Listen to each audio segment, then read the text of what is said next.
Hi friends, இன்றைக்கி நம்ம என்ன பார்க்க போகிறோம் அப்படின்னா சக்கரவள்ளி கிழங்கு அவிக்க போகிறோம். குழந்தைகளுக்கு ஹெல்த்தியாக கொடுக்கணும் அப்படின்னா இப்படி தான் செய்யணும். ஃபஸ்ட்டு கடாயை வச்சு அதில் தண்ணி ஊற்றி அதில் உள்ள ஒரு ஸ்டாண்டு போட்டுறணும். தண்ணி நல்லா கொதிச்சோன்னே உள்ளே ஒரு ஸ்டாண்டு போட்டு நம்ம அதுக்கு முன்னாடி நல்லா சக்கரவள்ளி கிழங்கை கட் பண்ணி அலசி வச்சுக்கணும். அந்த ஸ்டாண்டில் நம்ம இடியப்பம் வைப்போம்ல, அந்த தட்டு உங்கள்கிட்ட எந்த தட்டு இருந்தாலும் நீங்கள் அதை வச்சுக்கோங்க. அந்த தட்டை உள்ளே வச்சுட்டு நல்லா கிழங்க நமக்கு தேவையான சைஸில் கட் பண்ணி அலசி, நான் தோல் உரிக்கலை, நல்லா அலசி அதில் ஒவ்வொன்றா எடுத்து வச்சுக்கலாம். பாருங்கள், இந்த மாதிரி வச்சுக்கணும். நான் எப்போயுமே பாப்பா இதில் ஒரு பீஸ் தான் சாப்பிடும், ஆனால் நான் எக்ஸ்ட்ராவே வச்சுருக்கேன்.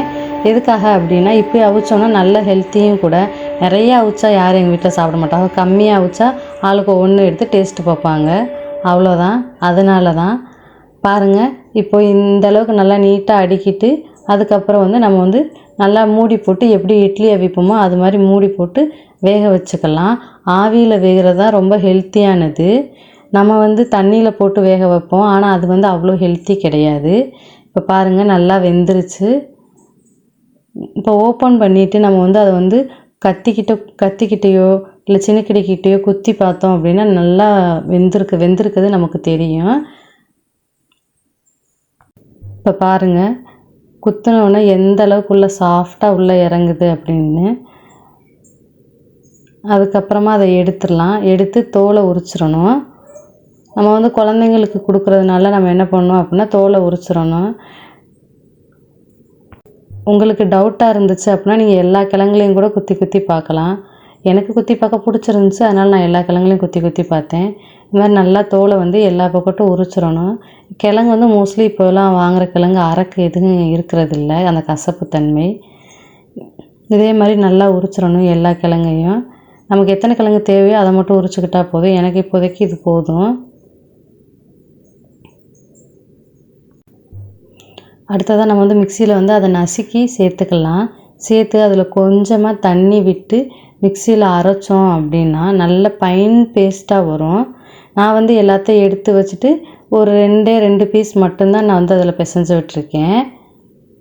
பாருங்கள், தண்ணி ஊற்றி நல்லா மிக்சியில் அரைக்கல நல்லா ஃபைன் பேஸ்ட்டாக வந்துருச்சு. நல்லா சாஃப்டாக இருக்கும். ஆப்பிள் ஜூஸ் போடுறதுக்கு நம்ம மிக்சியில் அரைச்சா எப்படி இருக்குமோ அந்தளவுக்கு சாஃப்டாக இருக்கும்.